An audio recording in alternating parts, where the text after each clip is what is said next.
बचाओ, कोई तो मुझे बचाओ। कोई मेरी आवाज सुन पा रहा है क्या?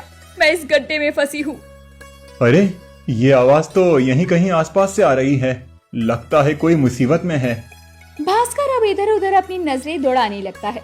तभी उसकी नजर पास के गड्ढे में पड़ती है, जहाँ एक बूढ़ी औरत फंसी हुई थी। भास्कर अपनी पत्नी अन्नपूर्णा और 12 साल की बेटी दिव्या के साथ रहा करता था। भास्कर और उसका परिवार बेहद गरीब था। भास्कर जो काम करके लाता, उसी से उसके 2 वक्त की रोटी का गुजारा होता। लेकिन आज भास्कर बहुत उदास घर लौटकर आता है। अजी, आप इतनी जल्दी काम से कैसे लौट आए? और दिन तक तो आप शाम तक आते थे। आपकी तबीयत तो ठीक है ना? हाँ अन्नपूर्णा, तबीयत तो ठीक है, लेकिन किस्मत खराब है। मुझे कुछ समझ नहीं आ रहा, क्या करूं? ऐसी बातें क्यों कर रहे हैं आप? कोई बात हुई है क्या? हाँ, आज सुबह शहर से कई सारे लोग आए थे। उन्होंने सरपंच जी के गोदाम में जांच पड़ताल की और उसके बाद गोदाम में ताला लगा दिया। वो लोग कह रहे थे कि सरपंच जी मिलावटी मसाला बेच रहे हैं। इसका मतलब कि आपका काम छूट गया। हे प्रभु, गांव के आधे लोग तो सरपंच जी के गोदाम में काम करके 2 वक्त की रोटी का गुजारा कर लेते थे। अब गोदाम ही बंद हो गया तो हम गरीबों का क्या होगा? यही सोच सोच कर मैं परेशान हो रहा हूँ। मुझे कुछ समझ नहीं आ रहा, लेकिन मुझे मेरे भोलेनाथ पर पूरा भरोसा है, वो सब ठीक करेंगे। अजी, आज घर में अन्न का एक दाना भी नहीं है। मेरा नाम अन्नपूर्णा जरूर है, लेकिन मैं भी अन्न की पूर्ति नहीं कर सकती। मैं कुछ करता हूँ, तुम चिंता ना करो। भास्कर अब घर से निकल पड़ता है और वो लाला की दुकान पर जाता है। लेकिन लाला भास्कर को पिछला पैसा उधार होने की वजह से राशन नहीं देता।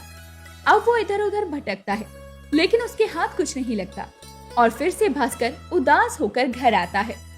क्या हुआ, खाली हाथ लौट आए?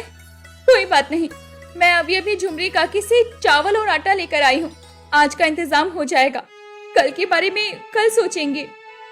पिताजी, पिताजी, आप इतना परेशान क्यों हैं? क्या मैं आपकी कोई मदद कर सकती हूँ? नहीं बिटिया, अभी तो बहुत छोटी है और तुझे अभी अपनी पढ़ाई लिखाई पर ध्यान देना है, इन सब बातों पर नहीं। अन्नपूर्णा रात के खाने का इंतजाम तो कर लेती है, लेकिन अगली सुबह हर दिन की तरह भास्कर उठकर भोलेनाथ के मंदिर जल लेकर पहुंचता है। हे प्रभु, इस विपदा में मेरी मदद करना। मेरा काम छूट चुका है, घर में अन्न का दाना नहीं है और मुझे कुछ समझ भी नहीं आ रहा, मैं क्या करूं? मैं अपने परिवार को भूखा नहीं देख सकता। इतना कहकर भास्कर रो पड़ता है और अपना सारा दुख अपने भोलेनाथ को कह सुनाता है। अब जब भास्कर घर आता है तो वो देखता है कि उसके घर से साधु भिक्षा मांगकर लौट रहे हैं। अरे अन्नपूर्णा, तुमने उन साधु बाबा को खाली हाथ तो नहीं लौटाया ना? जी नहीं, आधा कटोरी आटा और थोड़ी सी चावल थी तो मैंने उन्हें दे दिए। हमारे द्वार पर कितनी आस के साथ वो साधु बाबा आए थे, भला मैं उन्हें खाली हाथ कैसे लौटाती? अगर मेरे पास कुछ ना होता तो मैं उनसे क्षमा मांग लेती। अब तो घर में अन्न का एक भी दाना नहीं है। ठीक है, मैं काम ढूंढने निकल रहा हूँ, कहीं ना कहीं से बंदोबस्त हो ही जाएगा। सुनिए, अभी जो साधु बाबा गए हैं उन्होंने मुझे बताया कि सभी परेशानियों का हल एक बार कावड़ यात्रा पर जाने से होगा, जिससे कई सारी दिक्कतें परेशानियां दूर हो जाती हैं। हाँ बिल्कुल अन्नपूर्णा, मैं भी यही सोच रहा था, थोड़े पैसों का बंदोबस्त हो जाए तभी तो मैं कावड़ यात्रा को लेकर हरिद्वार निकलूंगा। यहाँ तो खाने के लिए भी आफत आ गई है। भास्कर अब घर से निकल जाता है। वो काम की तलाश में था और कई जगह काम मांगता भी है, लेकिन उसे कहीं कोई काम नहीं मिलता। अब वो थक कर एक दुकान के पास बैठ जाता है। तभी उसके पास एक सेठ जी आते हैं। सुनो, क्या तुम मेरी मदद कर सकते हो? मदद के बदले थोड़े पैसे ले लेना, क्योंकि मुझे कोई भी अनाज की बोरी उठाने के लिए नहीं मिल रहा है। मुझे यही कुछ 20 से 30 बोरियां गाड़ी में लोड करवानी हैं। हाँ साहब, जरूर जरूर, मैं अभी आपकी अनाज की बोरियां गाड़ी में लाद देता हूँ। इतना कहकर भास्कर गाड़ी में बोरियां लादने लगता है। कुछ ही समय में अनाज की बोरियों को वो गाड़ी में लाद देता है। सेठ भी खुशी से भास्कर को 500 रुपए देते हैं, जिसे देखकर भास्कर खुद से कहता है, चलो आज के खाने का बंदोबस्त तो हो गया और साथ में हरिद्वार जाने का भी बंदोबस्त। क्या तुम हरिद्वार जा रहे हो? अरे वाह वाह, क्या बात है। ये लो 5000 रुपए, इन पैसों का तुम गंगा मैया को प्रसाद चढ़ा देना और जो बचे वो अपने पास रख लेना।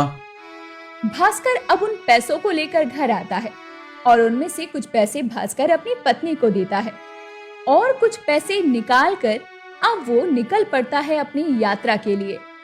रास्ते में भास्कर कई जगह आराम करता हुआ हरिद्वार पहुंचता है और गंगा जी को प्रसाद चढ़ाकर गंगा जल लेकर भोलेनाथ पर जल चढ़ाते हुए उनसे कहता है, हे प्रभु, अब तक आपने ही हमेशा मेरी मदद की है, आगे भी आप मेरा साथ देते रहिएगा।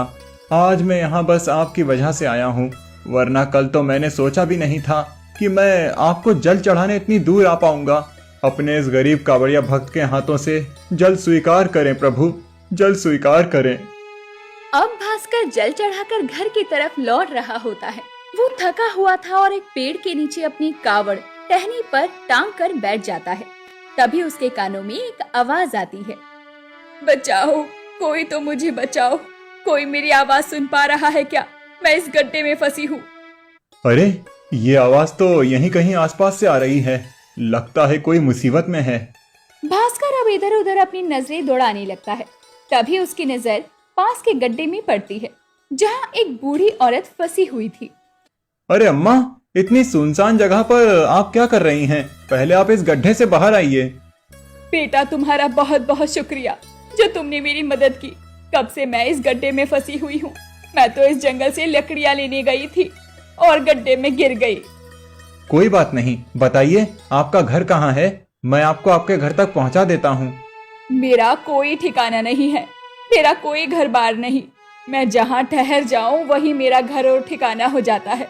तुमने मेरी मदद की, इसके लिए तुम्हारा बहुत बहुत शुक्रिया बेटा। ये लो, ये भोलेनाथ का प्रसाद है। मेरे तो बहू बेटे हैं नहीं, तो इसे तुम ही रखना और अपने बच्चों को खिला देना। भास्कर उस बूढ़ी औरत का दिया हुआ प्रसाद ले लेता है। अब वो बूढ़ी औरत भी वहाँ से चली जाती है और भास्कर अपना कावड़ लिए घर की तरफ निकल जाता है और कई घंटों का लंबा सफर तय करके घर पहुँचता है। घर पहुँचने के बाद वो सबसे पहले सेठ जी के पास प्रसाद देने पहुँचता है, लेकिन उसे वहाँ पर कोई गोदाम नजर नहीं आता, जहाँ उसने कई दिनों पहले गाड़ी में अनाज की बोरियां ला दी थी। अरे, गोदाम तो यहीं था, लेकिन मुझे गोदाम कहीं आसपास नजर क्यों नहीं आ रहा? अब भास्कर पास की चाय की दुकान पर चाय बना रही एक काकी से पूछता है, अरे काकी, यहाँ पर जो गोदाम था वो कहाँ गया? मैंने यहाँ पर कुछ दिन पहले कई सारी अनाज की बोरियां गाड़ी में लादी थीं और अब मैं यहाँ पर आया हूँ तो वो गोदाम मुझे कहीं दिखाई नहीं दे रहा। अरे बावड़ा हो गया है क्या? यहाँ कोई गोदाम कभी भी नहीं था और तू किस गोदाम की बात कर रहा है? अरे नहीं नहीं, यहाँ कोई गोदाम नहीं है, लगता है कोई सपना देख लिया होगा तूने बेटा। नहीं नहीं, सच में काकी, यहाँ पर कुछ दिन पहले गोदाम था, मैंने उस गोदाम से अनाज की बोरियां ला दी हैं। भास्कर भी घर जाकर अपनी पत्नी अन्नपूर्णा को सारी बात बताता है। अन्नपूर्णा भी ये बातें बहुत अजीब है, इसी बात की हाँ में हाँ मिलाती है। तभी भास्कर अन्नपूर्णा से उस बूढ़ी औरत का दिया हुआ प्रसाद का नारियल तोड़ने को कहता है। उस थैली में कई सारे नारियल थे। जब अन्नपूर्णा उस नारियल को तोड़ती है तो उसमें से पैसे, सोने चांदी के सिक्के मिलते हैं और ये देखकर अन्नपूर्णा और भास्कर दोनों ही हैरान रह जाते हैं। पहले मुझे गोदाम का दिखाना, सेठ जी का पैसा देना और मेरी मदद करना, और जब मैं कावड़ यात्रा से लौट रहा था तो उस बूढ़ी अम्मा का मुझे प्रसाद देना और प्रसाद में ये सोने चांदी का निकलना, ये सारी बातें मुझे समझ नहीं आ रही। अरे समझना क्या है, ये सब भोलेनाथ की कृपा है। हम गरीबों पर भोलेनाथ ने धन की वर्षा कर दी है। इतने सारे सोने चांदी मैंने पूरी जिंदगी में कभी नहीं देखे। तुम बिल्कुल ठीक कह रही हो। भोलेनाथ का पहले मेरी मदद करना, फिर इस गरीब की कावड़ यात्रा, सब कुछ भोलेनाथ की कृपा की वजह से हो पाया है। वरना जहाँ एक दिन पहले तक हम दाने दाने को मोहताज थे, वहाँ मैं कावड़ यात्रा लेकर हरिद्वार जाने की सोच भी कैसे सकता था। हे प्रभु, सच में आपने इस गरीब पर इतना बड़ा उपकार किया है। हाँ प्रभु, आपका हम किस तरह धन्यवाद करें हमें समझ नहीं आ रहा। सच में भोले तो भोले हैं, वो अपने भक्त को कभी भी कष्ट में नहीं देख सकते।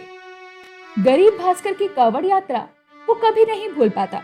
जिस तरह से अनाज सेठ का मिलना, उसकी मदद करना और भास्कर की कावड़ यात्रा पर मिली उस बूढ़ी औरत का भास्कर को प्रसाद देना और प्रसाद में से सोने चांदी के सिक्के निकलना, ये सब भोले ने अपने भक्त पर प्यार ही तो बरसाया था।